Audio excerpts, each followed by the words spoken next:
नमस्कार साथियों, तो एक बार फिर स्वागत है आपका चरण क्लासेस में। जैसा कि आप सभी जानते हैं कि पिछले लेक्चर में हमने क्लियर किया कि संविधान के प्रकार कौन से हो सकते हैं। वो टॉपिक एक महत्वपूर्ण टॉपिक था, मतलब वो नॉर्मली बताया नहीं जाता है, लेकिन फिर भी उसे बताया गया। देखिए क्या है, संविधान के प्रकार में हमने देखा था कि एक दस्तावेज की प्रकृति के आधार पर और एक देखा था हमने राजनीति की प्रकृति के आधार पर। दो प्रकार से हमने संविधान का वर्णन किया था कि कौन कौन से प्रकार के लिखित संविधान कहाँ का है, अलिखित संविधान कौन से देश का है, सबसे बड़ा संविधान विस्तृत रूप से किसका है, जैसा कि भारत का है। तो इन सभी बातों पर चर्चा हमने पिछले लेक्चर में कर चुके हैं। तो आज मैं उसके आगे का जो टॉपिक है उसकी बात करने वाला हूँ। बिल्कुल एक लाइन से है, जैसे मैं बढ़ाते जाता हूँ वैसे आप नोट्स बनाते जाइए। एक समय आएगा जब हमारी राजनीति कंप्लीट होगी और आपका जो नोट्स है वह लगभग सभी एग्ज़ाम को कवर करने वाला एक नोट्स बनेगा। मतलब एक ऐसा आपके पास संग्रह हो जाएगा राजनीति का कि जिसका कोई तोड़ नहीं होगा। ठीक है भाई, तो बात करते हैं संविधान के स्रोत के बारे में। आज संविधान के स्रोतों के बारे में हम बात करते हैं कि संविधान के स्रोत क्या क्या है, सोर्स।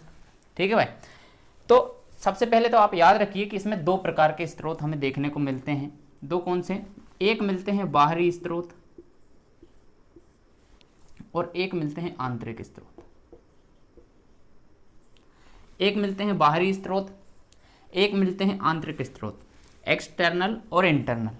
ठीक है भाई, तो इसमें क्या है कि जो बाहरी स्रोत का मतलब है कि विभिन्न देशों, पहले हम एक काम करते हैं, पहले आंतरिक स्रोत की बात कर लेते हैं। आंतरिक स्रोत की बात करें तो इसमें हम देखेंगे कि आंतरिक स्रोत का अर्थ है जो अधिनियमों से लिया गया है, जो भी अनुच्छेद हमारे अधिनियमों से, अधिनियम कौन से? जो अंग्रेजों द्वारा पारित किए गए थे, उनसे यदि कोई चीज़ ली गई है तो उसे हम कहते हैं कि भाई ये आंतरिक अपने स्रोत में आ जाता है।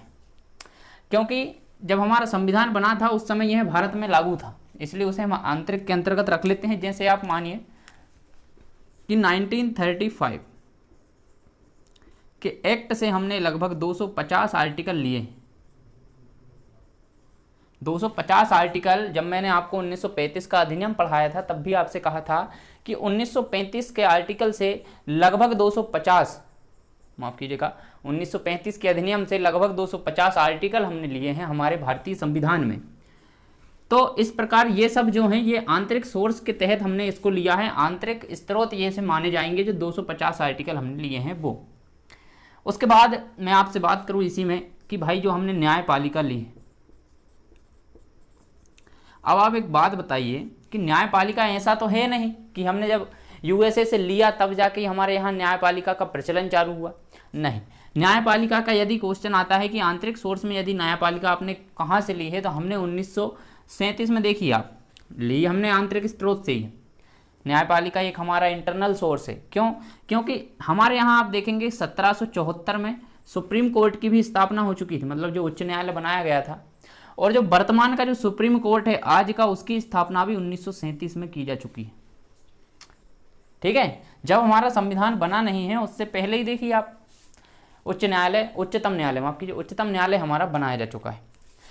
और इसके बाद आप बात करेंगे कि सीएजी का पद, जो controller and auditor general of India होता है, सीएजी आर्टिकल नंबर 148 में मिलेगा आपको। ठीक है, तो इसका भी जो है ये हमने कहाँ से लिया है, तो 1919 के अधिनियम में यह प्रावधान किया गया था कि भारत का एक महालेखा परीक्षक होगा। ठीक है, ये मैंने आपको बताया भी है। उसके बाद आप देखिए इसके नीचे चलिए, लोक सेवा आयोग, पीएससी की बात करते हैं लोक सेवा आयोग की। तो इसकी स्थापना भी ली आयोग जो बनाया गया था 1923 के लगभग। हाँ, 1923 में जो ली कमीशन बनाया गया था उसके तहत 1926 में लोक सेवा आयोग की गठन कर दिया गया था। अब आप सोचिए, जब ये चीज़ें ये आज भी हमारे आर्टिकल में है, ये आज भी हमें देखने को मिलती हैं। जब हमारा संविधान बना ही नहीं तो ये सब कहाँ से आए? ये सब इंटरनल सोर्स के तहत लाए गए हैं। ठीक है भाई, क्लियर रखिएगा चीज़ों को। उसके बाद इसमें बस इतना आप याद रखिएगा, सीएजी का पद, न्यायपालिका, 1935 के अधिनियम से हमने लगभग 250 आर्टिकल लिए हैं। उसके बाद आप याद रखिएगा लोक सेवा आयोग, पूछ लिया जाता है लोक सेवा आयोग का गठन कब हुआ था, आप 1926 लगाते हैं और आप गूगल करके भी देख सकते हैं, इनकी डेट आपको यही मिलेगी। ठीक है भाई, उसके बाद बात करते हैं बाहरी सोर्स के बारे में कि बाहरी स्रोत कौन कौन से हैं, किस किस देश से, हम आज सभी देशों की चर्चा करने वाले हैं, तो किस किस देश से कौन से प्रावधान लिए गए हैं संविधान में, उन सभी बातों का हम डिस्कस करते हैं। आइए सबसे पहले बाहरी स्रोत में आप देखेंगे, इसको रफ कर देता हूं 1 मिनट।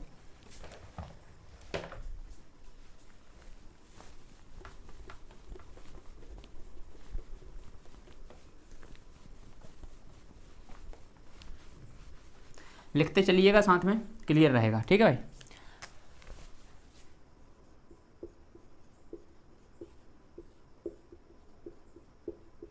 बाहरी स्रोत देखिए, एक्सटर्नल सोर्स या बाहरी स्रोत की हम बात करते हैं तो सबसे पहले इसमें नाम आता है, किसी से पूछोगे तो सबसे पहले नाम आएगा भाई ब्रिटेन का। ब्रिटेन का नाम आता है, सबसे ज़्यादा प्रभाव ब्रिटेन की संसद का ही है, या ब्रिटेन का हमारे ऊपर, ब्रिटेन का जो संविधान है उसका हमारे ऊपर बहुत गहरा प्रभाव है। क्यों है?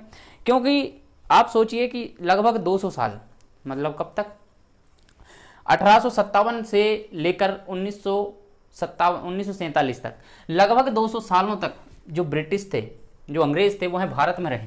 तो कहीं ना कहीं इनकी संस्कृति का प्रभाव भारतीयों पर देखने को मिलता है, इसलिए भारतीय संविधान में ब्रिटिश संविधान की झलक सबसे ज़्यादा देखने को मिलती है भाई, ठीक है। उसके बाद आप इसमें याद रखने का क्या है वो देखिए, इसमें आपको याद, 1 मिनट इंक डाल लेता हूँ।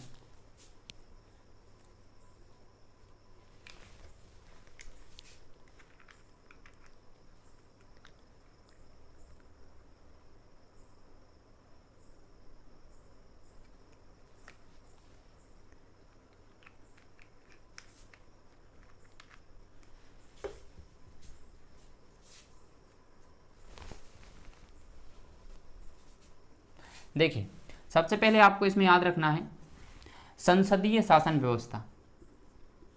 क्या याद रखना है? संसदीय शासन व्यवस्था। अब देखिए, संसदीय शासन व्यवस्था का अर्थ है कि भारत का एक संसद होगा, भारत की एक संसद होगी जिसमें लोकसभा, राज्यसभा और राष्ट्रपति, ये तीनों से मिलकर एक संसद बनती है, जिसके बारे में जब हम आर्टिकल नंबर 79 पढ़ेंगे, जब हम 79 नंबर का आर्टिकल पढ़ेंगे तो मैं विस्तार से इसके बारे में आपसे चर्चा करने वाला हूँ, ठीक है। उसके बाद आप इसमें दूसरा पॉइंट लिखेंगे कि संसद के जो विशेष अधिकार हैं, इसमें ही लिख लीजिएगा, संसदीय शासन व्यवस्था और संसद के विशेष अधिकार।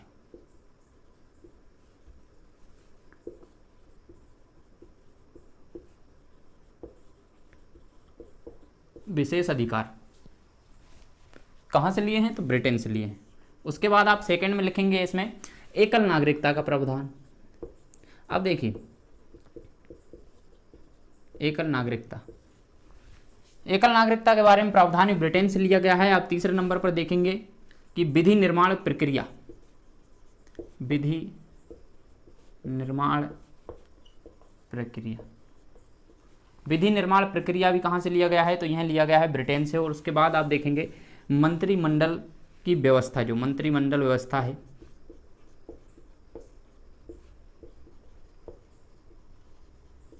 मंत्रिमंडल की जो व्यवस्था है वो भी कहाँ से ली गई है? वो भी ब्रिटेन से ली गई है। तो अब देखिए, ब्रिटेन से आपके कौन कौन से पॉइंट निकल कर आते हैं कि ब्रिटेन के संविधान से भारतीय संविधान में क्या क्या स्रोत लिए गए हैं। तो सबसे पहले आप देखेंगे संसदीय शासन व्यवस्था ली गई है, मतलब कि जो संसद की जो व्यवस्था है, राष्ट्रपति, लोकसभा और राज्यसभा से मिलकर संसद बनती है, वो सभी कहाँ से लिया गया है? वो लिया गया है ब्रिटेन की संसद से। उसके बाद जो संसद के कुछ विशेष अधिकार है जिनके बारे में जब हम संसद पढ़ेंगे तो उसके बारे में चर्चा करेंगे, वो भी कहाँ से लिए गए हैं? ब्रिटेन के संविधान से लिए गए हैं। एकल नागरिकता की यदि हम बात करें तो एकल नागरिकता भी ब्रिटेन के संविधान से ली गई है, मतलब यदि कोई भारतीय नागरिक है तो वह किसी अन्य देश की स्थायी नागरिकता ग्रहण नहीं कर सकता है। लेकिन वर्तमान में एकल के साथ दोहरी नागरिकता है। जब मैं भाग 2 आपको पढ़ाऊंगा, अनुच्छेद नंबर 5 से अनुच्छेद नंबर 11 तक आपसे चर्चा करूंगा, तो इसके बारे में हम विस्तार से चर्चा करने वाले हैं।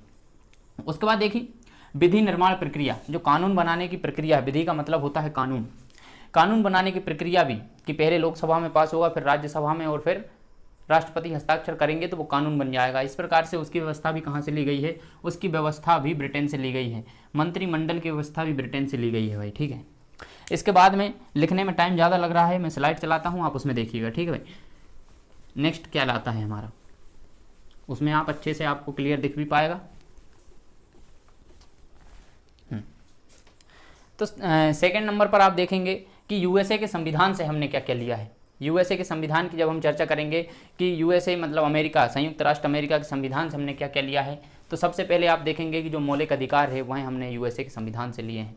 दूसरे नंबर पर देखेंगे आप न्यायिक पुनरावलोकन, मतलब कि न्यायिक पुनरावलोकन का मतलब है कि यदि उच्च न्यायालय ने कोई मामला सुनाया है, मतलब हाई कोर्ट ने कोई मामले में कोई निर्णय सुनाया है, तो उसके खिलाफ हम अपील कर सकते हैं सुप्रीम कोर्ट में। ऐसे ही न्यायिक पुनरावलोकन होता है। और ठीक है, और पुनरावलोकन को आप और क्या कह सकते हैं कि जैसे जज है, किसी जज ने कोई निर्णय दे दिया है तो वह उसे बदल भी सकता है बाद में कि भाई मुझसे गलती हो गई थी ऐसा। ठीक है, 2 हो गया। थर्ड नंबर पर आप देखेंगे कि संविधान की सर्वोच्चता भी हमने कहाँ से ली है, यूएसए से ली है।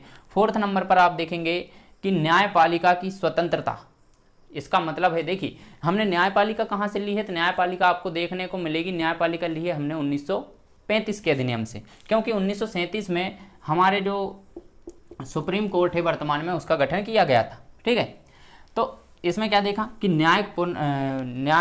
न्यायपालिका की स्वतंत्रता में हमने क्या क्या लिया है, तो उसका पुनरावलोकन हो गया, लोक जनहित याचिका हो गई, सुप्रीम कोर्ट और हाई कोर्ट के जजों के लिए मतलब जजों को हटाने की जो प्रक्रिया है वो भी हमने यूएसए से ली है। अब देखिए इसके बाद आप देखेंगे राष्ट्रपति के निर्वाचन की प्रक्रिया भी हमने यूएसए से ली है। उपराष्ट्रपति का पद एवं उसे हटाने की प्रक्रिया भी हमने कहाँ से ली है, तो यूएसए से ली है। उसके बाद एक अंतिम याद रखेंगे आप, वित्तीय आपात। आपात उपबंध जर्मनी से है, लेकिन वित्तीय आपात जो है, पैसों का आपात जो है, पैसों का मतलब रुपयों पैसों का जो आपात है वो हमने कहाँ से लिया है, यूएसए से। अब एक बात ध्यान देने लायक है, देखिए आप कि राष्ट्रपति उपराष्ट्रपति इनका निर्वाचन कहाँ से लिया गया है, इनका निर्वाचन हमने लिया है यूएसए के संविधान से। ठीक है, और इन्हें हटाने की प्रक्रिया भी हमने ली है यूएसए के संविधान से। और सुप्रीम कोर्ट और हाई कोर्ट के जो जज हैं उनको हटाने की प्रक्रिया भी है कहाँ से ली है, तो हमने वो ली है यूएसए के संविधान से। कैसे हटाया जाता है वो मैं आपको बताऊंगा। इन्हें 2/3 मतलब विशेष बहुमत से लोकसभा और राज्यसभा मतलब दोनों सदनों में बहुमत पास करके इन्हें हटाया जा सकता है। ठीक है भाई, ये हुआ यूएसए के संविधान से हमने क्या क्या लिया है। उसके बाद एक पॉइंट इसमें रह गया है बहुत ही महत्वपूर्ण, कि संविधान में जो उद्देशिका का विचार है वो भी हमने यूएसए के संविधान से ही लिया है। संविधान में मतलब जो अपने प्रस्तावना उद्देशिका का विचार है वो भी हमने यूएसए के संविधान से ही लिया है। ठीक है, अगला देश देखेंगे, अगला कहाँ से आता है, अगला सोर्स आता है हमारा कनाडा से, कि हमने कनाडा के संविधान से क्या क्या लिया है। तो कनाडा के संविधान में आप ध्यान रखेंगे सबसे पहले कि संघात्मक विशेषताएं। आप इसे याद कैसे रखते हैं कि कनाडा कैसा है, कनाडा ऐसा है द्वीपों के रूप में बना हुआ,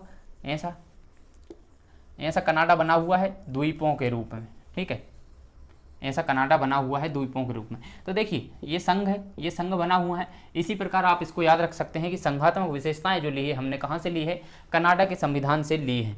उसके बाद इनमें शक्तियों का विभाजन है, शक्तियों का विभाजन है कि नहीं भाई, इनमें शक्तियों का विभाजन है। तो सेकंड नंबर पर हमने कनाडा से लिया है शक्तियों का विभाजन, मतलब सभी मतलब जो शक्तियां हैं केंद्र एक जगह केंद्रित ना होकर विभिन्न जगह बटी रहे, जिनसे उसका उपयोग सही ढंग से हो सके और सभी शक्तियों का यूज हो सके और सभी क्षेत्र में विकास का एक कदम उठाया जा सके।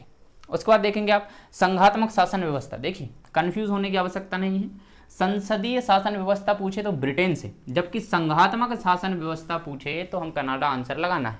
ठीक है, उसके बाद राज्यपाल की नियुक्ति की प्रक्रिया जो है वो हमने कहाँ से ली है, तो कनाडा से ली है। राज्यपाल की नियुक्ति की प्रक्रिया हमने कनाडा से ली है।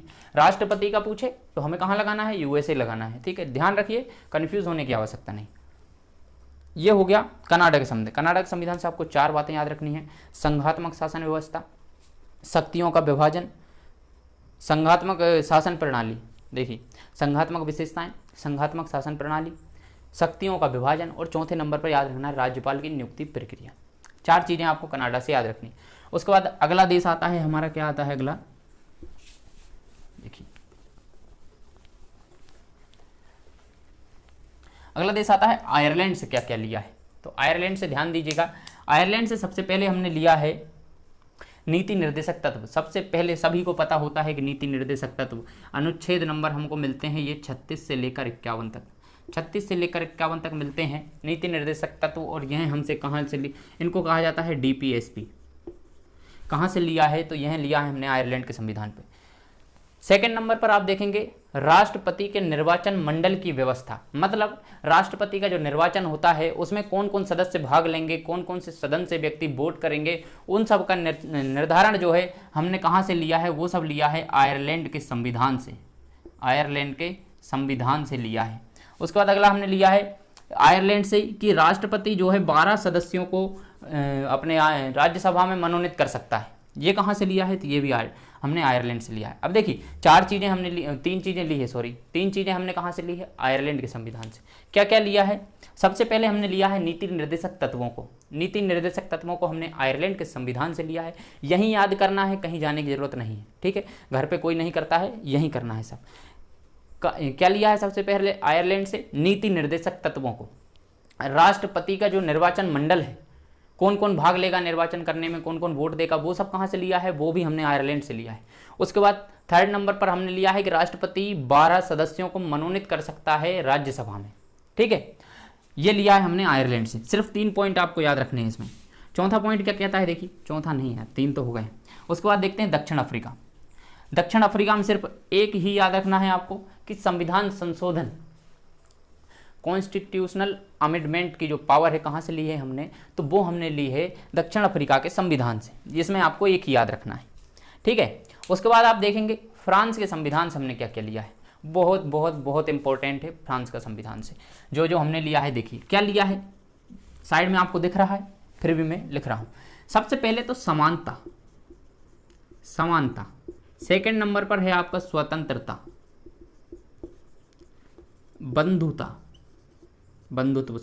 बंधुत्व और हाँ ये तीनों क्या है, वर्ड है। और एक आता है सबसे लास्ट में गणतंत्रात्मक व्यवस्था।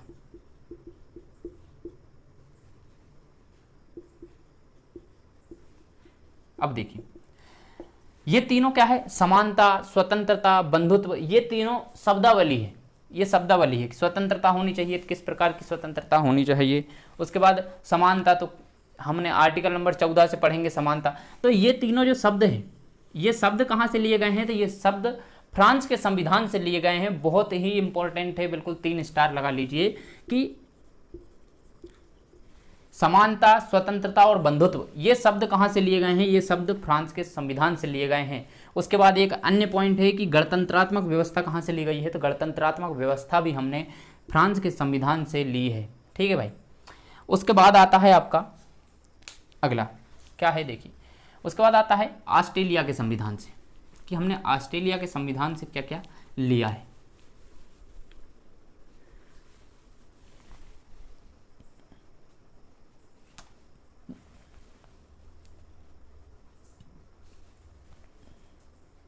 ऑस्ट्रेलिया का संविधान आपको साइड में लिखा दिख रहा होगा। तो देखिए अब मैं आपको कनेक्ट करना सिखाता हूँ कि हमने जो प्रस्तावना थी, प्रस्तावना कहाँ से ली है, मेरे साथ जवाब दीजिए कि प्रस्तावना कहाँ से ली है। कि उद्देशिका का एक विचार होना चाहिए कि भारतीय संविधान में भी उद्देशिका या प्रस्तावना होना चाहिए, जिसे हम प्रियम्बल कहते हैं। तो उसकी व्यवस्था हमने ली थी यूएसए के संविधान से। लेकिन जो प्रस्तावना की परिभाषा है, जो प्रियम्बल की परिभाषा है, वह हमने कहाँ से ली है, तो वह हमने ली है ऑस्ट्रेलिया से, ठीक है भाई। प्रियम्बल की परिभाषा हमने कहाँ से ली है, तो वो हमने ली है ऑस्ट्रेलिया के संविधान से। उसके बाद 2nd नंबर पर आप देखेंगे कि समवर्ती सूची। समवर्ती सूची क्या होती है, जब हम सूचियों के बारे में पढ़ेंगे, राज्य सूची, केंद्र सूची और कौन सी होती है, समवर्ती सूची। तो समवर्ती सूची वह होती है जिनमें दोनों विषय होते हैं, मतलब राज्य और केंद्र दोनों मिलकर कानून बनाते हैं। वो वाली समवर्ती सूची का प्रावधान कहाँ से लिया है, तो हमने ऑस्ट्रेलिया से लिया है, ठीक है भाई। उसके बाद 3rd नंबर पर आप देखेंगे कि हमने क्या लिया है, संयुक्त अधिवेशन का जो प्रावधान है। संयुक्त अधिवेशन आपको अनुच्छेद नंबर 108 में देखने को मिलेगा। संयुक्त अधिवेशन का जो प्रावधान है वह भी हमने कहाँ से लिया है, तो वह भी हमने ऑस्ट्रेलिया के संविधान से लिया है। बिल्कुल सभी चीज़ों को विस्तार से मैं आपको बताने वाला हूँ। संयुक्त अधिवेशन कब होगा, कैसे होगा, कौन इसकी अध्यक्षता करेगा, कौन बुलाएगा, सब हम बातें देखने वाले हैं। उसके बाद ये हो गया आपका ऑस्ट्रेलिया। देखिए ऑस्ट्रेलिया से 3 बातें आपको याद रखनी है, प्रस्तावना की परिभाषा, समवर्ती सूची और एक आपको याद रखना है क्या, संयुक्त अधिवेशन के बारे में, ठीक है भाई। संयुक्त अधिवेशन के बारे में भी आपको याद रखना है। नेक्स्ट आता है आपका जर्मनी के संविधान से। कहाँ से, जर्मनी। जर्मनी के संविधान से हमने क्या क्या लिया है, तो वो भी आप देख लीजिए। सबसे पहले तो हमने जर्मनी के संविधान से लिया है कि आपात उपबंध के दौरान, मतलब जो आपात उपबंध मतलब जो आपातकाल लगाया जाता है, आपातकाल के दौरान मूल अधिकार समाप्त हो जाएंगे। देखिए एक 21 नंबर का आर्टिकल जो मैं आपको बताऊंगा बाद में, मात्र 2 आर्टिकल ऐसे हैं मौलिक अधिकारों में जो समाप्त नहीं होते हैं, बाकी मौलिक अधिकार पूर्ण रूप से आपातकाल के दौरान समाप्त किए जा सकते हैं। ठीक है भाई, मौलिक अधिकारों जो आपातकाल के दौरान मौलिक अधिकारों को समाप्त करने का प्रावधान जो है हमने जर्मनी से लिया है। उसके बाद आपातकाल उपबंध भी हमने कहाँ से लिए हैं, जो कि हम भाग 18 में पढ़ने वाले हैं। आपात उपबंध भी हमने जर्मनी से लिए हैं। ठीक है भाई, ये इसमें सिर्फ आप 2 चीज़ें याद रखिए, जर्मनी से आपातकाल संबंधित नियम लिए गए हैं। उसके बाद आप देखेंगे जापान से, कि जापान से क्या क्या लिया है हमने। जापान से हमने लिया है कानूनी शब्दावली, हमने ली है कानूनी और विधिक जो है शब्दावली हमने ली। कानूनी शब्दावली और विधिक शब्दावली हमने कहाँ से ली है, तो ये हमने जापान के संविधान से ली है। सिर्फ एक पॉइंट इसमें आपको याद रखना है। अंत में आता है सबसे लास्ट में रसिया के संविधान से हमने क्या क्या लिया है। पक्का मित्र है हमारा। इसमें आप देखेंगे कि मौलिक कर्तव्य, मौलिक अधिकार कहाँ से हैं, तो यूएसए से हैं। मौलिक कर्तव्य कहाँ से हैं, तो उसके साइड में इधर रूस से हैं। ठीक है भाई, रूस से हैं। और देखिए मौलिक कर्तव्य जो इससे लिए गए हैं उसके बारे में एक प्रावधान यहाँ आप देख लीजिए कि ये मूल संविधान में नहीं थे, ये मूल संविधान में नहीं थे। इन्हें 42वें संविधान संशोधन 1976 के तहत इन्हें जोड़ा गया है संविधान में। ठीक है, मौलिक कर्तव्य को, और इनके लिए एक अलग से भाग जोड़ा गया 4 का, मतलब 4A, जिसमें इन्हें रखा गया। और वर्तमान में मौलिक कर्तव्यों की बात करें तो 11 मौलिक कर्तव्य हो चुके हैं। ठीक है भाई, इतना पर्याप्त है। बाहरी स्रोत के बारे में जो जानकारी थी सिर्फ आप इतना पढ़िए, इतना काफ़ी है। ज़्यादा आपको भंडारा करने से कोई मतलब नहीं है। जो काम का जो आ सकता है उसकी आप अपेक्षाएं कीजिए कि हम वही पढ़ें, क्योंकि ज़्यादा पढ़ना कोई बड़ी बात नहीं है, लेकिन काम का पढ़ना एक बड़ी बात है। ध्यान से पढ़िए इन्हीं चीज़ों को, सिर्फ बार बार रिवाइज कीजिए, बिल्कुल रट मारिए। मिलते हैं नेक्स्ट वीडियो में। अगर वीडियो अच्छा लगा हो तो लाइक करें, शेयर करें और सब्सक्राइब करें चैनल को। Thank you.